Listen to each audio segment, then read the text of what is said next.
Hi all, welcome to my video. അപ്പോൾ നമുക്കിന്ന് കുറച്ച് ഇമ്പോർട്ടൻ്റ് ആയിട്ടുള്ള കറണ്ട് അഫയേഴ്സ് നോക്കാം.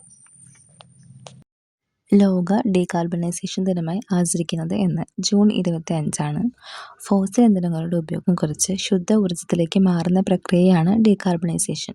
2021 സ്കോട്ട്ലൻഡിലെ ഗ്ലാസ്ഗോയിൽ നടന്ന COP26 ഉച്ചകോടിയിൽ 2070 ഇന്ത്യ നെറ്റ് സീറോ ലക്ഷ്യം കൈവരിക്കുമെന്ന് പ്രഖ്യാപിച്ചു. ഐക്യരാഷ്ട്രസഭയുടെ കാലാവസ്ഥാ വ്യതിയാന കോൺഫറൻസാണ് എല്ലാ വർഷവും COP എന്നുവെച്ചാൽ കോൺഫറൻസ് ഓഫ് പാർട്ടീസ് ഉച്ചകോടികൾ സംഘടിപ്പിക്കുന്നത്.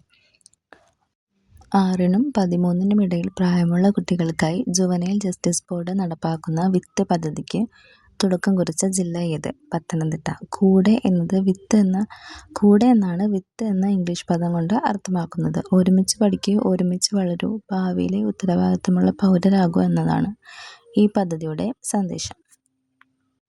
കുട്ടികളുടെ സംരക്ഷണത്തിനായി നിയമനിർമ്മാണം നടത്തിയ ജുവനൈൽ ജസ്റ്റിസ് ആക്ട് ഇന്ത്യയിൽ നിലവിൽ വന്നത് 2015 കുറ്റവാളികളെയും പ്രതികളെയും വേഗത്തിൽ തിരിച്ചറിയാൻ സഹായിക്കുന്നതിനായി നാഷണൽ ക്രൈം റെക്കോർഡ് ബ്യൂറോ വികസിപ്പിച്ച മൊബൈൽ ആപ്ലിക്കേഷനാണ് അഭിജ്ഞ.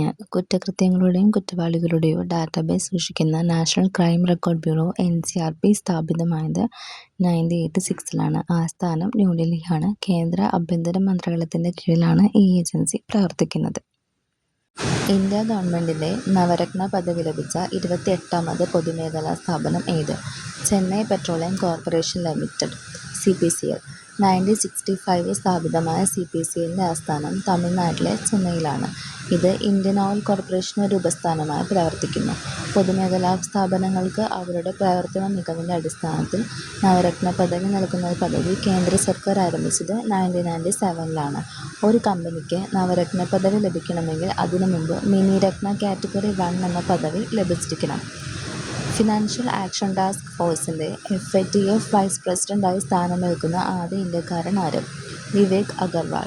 ആഗോളതലത്തിൽ കള്ളപ്പണം വെളുപ്പിക്കൽ, തീവ്രവാദ ധനസഹായം എന്നിവ തടയുന്നതിനായി പ്രവർത്തിക്കുന്ന ആഗോള സംഘടനയാണ് FATF. 1989 പാരീസിൽ നടന്ന G7 ഉച്ചകോടിയിലാണ് FATF രൂപീകരിച്ചത്.